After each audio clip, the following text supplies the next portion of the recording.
আসন্ন ঈদুল আজহাকে কেন্দ্র করে কিন্তু এসি এবং নন এসি বাসে বিশাল ধামাকা নিয়ে আসতে চলেছে তাবাসসুম মোটর ওয়ার্কশপ।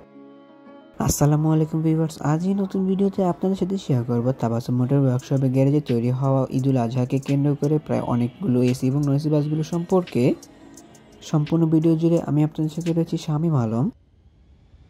প্রায় ঈদুল ফিতরের পরপরই কিন্তু তাবাসসুম মোটর ওয়ার্কশপে গ্যারেজে প্রবেশ করানো হয় প্রায় 5 unit Ashok Leyland B1616 super মডেলের চেসিস, যেগুলোর উপর কিন্তু নির্মাণ করা হচ্ছে নন এসি বাস। এই নন এসি বাসগুলোর মধ্যে 2 ইউনিট বাস কিন্তু যুক্ত হবে RPHP ট্রাভেলসের ভরে, যেগুলো কিন্তু ঢাকা থেকে নাটোর এবং নারায়ণগঞ্জ থেকে নাটোর রুটে সার্ভিস প্রদান করবে। বেশ কিছুদিন আগে কিন্তু তাদের 1 ইউনিট নন এসি বাসের কভারেজ আমি করেছিলাম। সেম একই ধরনের বডি শেপ এবং একই ধরনের বডি পেন্টিং নিয়ে কিন্তু ঈদের আগে প্রায় 2 ইউনিট বাস তাদের বহরে আবারও যুক্ত করা হয়েছিল। ধারণা করা হচ্ছে যে খুব শীঘ্রই তাদের বহরে এই 2 ইউনিট বাস যুক্ত হয়ে যাবে। আনুমানিক 10 থেকে 15 দিন সময় লাগতে পারে এই 2 ইউনিট বাস তাদের বহরে যুক্ত হওয়ার জন্য। আগের যে বাসটি নির্মাণ করা হয়েছিল সেম একই ধরনের বডি শেপ এবং একই ধরনের ফ্রন্ট, পাশাপাশি একই ধরনের ব্যাকের কাজ করা হয়েছে এই নতুন দুটি বাসে। খুব সম্ভবত এই বাসগুলিতে সেম একই ধরনের পেন্ট ব্যবহার করা হবে। একটি বাসের প্রাইমারের কাজ চলমান রয়েছে এবং অন্য একটি বাসের বডির কাজ কিন্তু খুব দ্রুতের সাথে এগিয়ে চলছে। এবার তাবাসসুম মোটর ওয়ার্কশপে গ্যারেজে যে নতুন চেসিসগুলো এসেছে সেগুলো সম্পর্কে আলোচনা করা যাক। তাবাসসুম মোটর ওয়ার্কশপে গ্যারেজে বর্তমানে রয়েছে 4 unit Ashok Leyland Eagle 180 prime মডেলের চেসিস, যেগুলোর উপর নির্মাণ করা হবে AC bus. Ashok Leyland Eagle 180 prime মডেলের এই এসি বাসগুলো কিন্তু যুক্ত করা হবে ব্রাহ্মণবাড়ি এক্সপ্রেসের বহরে। তাবাসসুম মোটর ওয়ার্কশপে গ্যারেজে কিন্তু এই 4 ইউনিট এসি বাস ছাড়া তৈরি হবে 5 unit Ashok Leyland B1616 super মডেলের চেসিসের নন এসি বাস, যেগুলো গত 4 মে কিন্তু তাবাসসুম মোটর ওয়ার্কশপে গ্যারেজে প্রবেশ করেছে। আশোক লেল্যান্ড ইগল 180 প্রাইম মডেলের চেসিসগুলোতে কিন্তু 11 মিটারের চেসিস লেন্থের ব্যবহার করা হয়ে থাকে। এই চেসিসগুলোতে যে ইঞ্জিনগুলো ব্যবহার করা হয়েছে সেগুলো কিন্তু এই সিরিজ ফর্মুলা ব্যবহার করে নির্মাণ করা 180 হর্স পাওয়ার বিশিষ্ট টার্বোচার্জ যুক্ত একটি ইঞ্জিন। ইলেকট্রিক ফুয়েল পাম্পের পাশাপাশি এই বাসগুলোতে ব্যবহার করা হয়েছে ABS এবং EBS এর ব্যবহার। আর এই বাসগুলোতে কিন্তু কোনো প্রকার রিটার্ডারের সুবিধা ব্যবহার করা হয়নি, কিন্তু যত সম্ভব এই বাসগুলোতে পুশিংয়ের ব্যবহার করা হয়ে থাকে। এছাড়া এই বাসগুলোতে কিন্তু 149 লিটারের ফুয়েল ট্যাঙ্ক ক্যাপাসিটি ব্যবহার করা হয়। আশোক লেল্যান্ড B1818 সুপার মডেলের চেসিসগুলোর আপডেট ভার্সনে কিন্তু এই আশোক লেল্যান্ড ইগল 180 প্রাইম মডেলের চেসিসগুলো, যেখানে এই মডেলের চেসিসগুলোর সাথে কিন্তু এয়ার সাসপেনশন ভেরিয়েন্টের চেসিসও পাওয়া যায়। ব্রাহ্মণবাড়ি এক্সপ্রেসের বহরে যুক্ত হয়ে এই বাসগুলোতে ব্যবহার করা হয়েছে রেগুলার সাসপেনশনের ব্যবহার, মানে পাতি সাসপেনশন যাকে বলা হয়।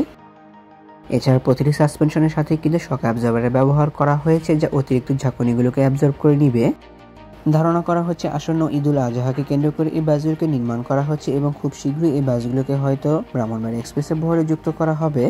তবে কেমন টাইপ বডি শেপের ব্যবহার করা হবে সে সম্পর্কে কিন্তু এখন পর্যন্ত কোনো তথ্য পাওয়া যায়নি। তাবাসসুম মোটর ওয়ার্কশপে গ্যারেজে কিন্তু এই একটি স্যাম্পল ফ্রন্টের কাজ নির্মাণ করা হচ্ছে, যেটিতে মার্কোপোলো মডেলের হেডলাইটের ব্যবহার করা হবে। আর ব্রাহ্মণবাড়ি এক্সপ্রেসের বহরে যুক্ত হওয়া বাসগুলোতে কিন্তু এই ফ্রন্টের ব্যবহার করা হবে। বাহিরের অন্য কোনো দেশের ফ্রন্টকে কপি না করে কিন্তু বাংলাদেশে নির্মাণ করে এই বাসটির ফ্রন্ট কিন্তু বেশ সুন্দর হবে বলে আমি মনে করি। আর ধারণা করা যেতে পারে এই বাসটির কাজ কিন্তু অনেক সুন্দর হবে বাসটি রেডি হওয়ার পর। ধারণা করা যায় খুব শীঘ্রই এই খোলাপোলা চেসিসগুলোর উপর কিন্তু অসাধারণ বডি নির্মাণ করে কিন্তু এই পূর্ণ বাসের রূপ দেওয়া হবে।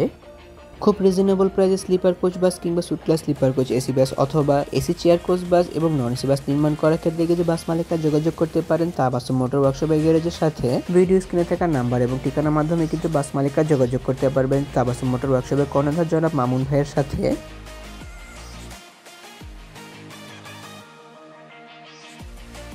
অন্যদিকে জেড এক্সপ্রেসের বহরে যে মার্সিডিজ বেঞ্জের বাসগুলো যুক্ত হওয়ার কথা ছিল সেগুলোর কাজ কিন্তু বর্তমানে স্থগিত রয়েছে।